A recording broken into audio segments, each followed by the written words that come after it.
આજે આમોદ શહેરમાં જે આપ જોઈ રહ્યા છો તે સરકારી જમીન સિટી સર્વે નંબર 3591 પર જે વર્ષો પહેલા દબાણ કરેલું હતું એને અમે નોટિસો આપેલ હતી.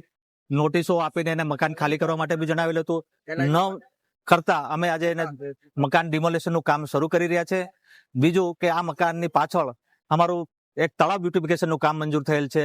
તેમજ એ તળાવની પાછળની સાઈડ એક આંગણવાડી જે છે એ જર્જરિત છે અને એક એકાંત વિસ્તાર છે.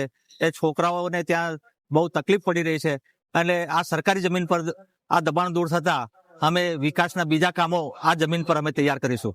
ઘર માલિકનો આક્ષેપ છે કે અમે કોઈ પણ જાતની જાણકારી કે નોટિસ આપી નથી. નહીં, ખોટી વાત.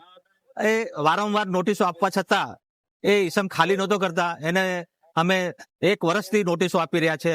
એને અગાઉ પણ નોટિસો આપેલા હતા, તેમ છતાં ખાલી ન કરતા અમે તાત્કાલિક એને મહેતલ સમય આપી અને મકાન ડિમોલાઇઝ કરી રહ્યા છે. હું આમોદ ગામનો રહેવાસી અલ્તાફ બાદશાહ. આજે 1998 ઠરાવથી અને 45 થી 50 વર્ષથી અમે લોકો અહીંયા રહીએ છીએ.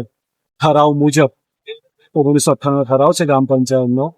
સિટી સર્વેમાં કંઈક કોઈ બાય મિસ્ટેક ચડેલું નથી. એથી આજે મને ફક્ત 2 કલાકનો સમય આપીને મારા ઘરનું ડિમોલેશનનું કામ હાથ ધરેલ છે.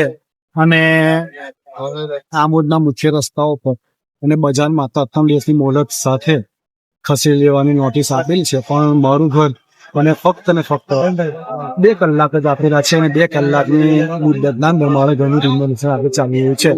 આમોદ ગામમાં જોવા જઈએ અનેક એવા બાંધકામો છે જે બિન અધિકૃત પણ છે અને સરકારી જમીનો પર છે. તો પ્રશ્ન પ્રશાસન નહીં છે.